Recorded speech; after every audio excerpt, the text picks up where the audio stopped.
যিবিলাক ইয়াত কাৰ্বি আংলঙৰ স্থানীয় বাসিন্দা তেওঁলোকৰ কাৰণে কাৰ্বি আংলং অট'নমাছ কাউন্সিলৰ পৰা আমি পতা টকা পইচা নোলোৱাকৈ অহা যোৱাও আমি কাৰ্বি আংলং অট'নমাছ কাউন্সিলৰ পৰা বহন কৰিছে।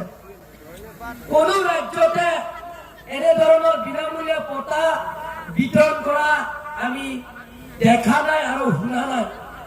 যে বিনামূলীয়া 1 লাখ পতা আমি দিয়া হৈ গ'ল 6 মাহৰ আগতে, কিন্তু ৰাইজৰ ওচৰত আমি গৈছিলো প্ৰত্যেক এমচি সমষ্টিত গৈ ৰাইজে আমাক মেমৰেণ্ডাম আকাৰে দিয়া হৈছে যে আমি পতা পোৱা নাই।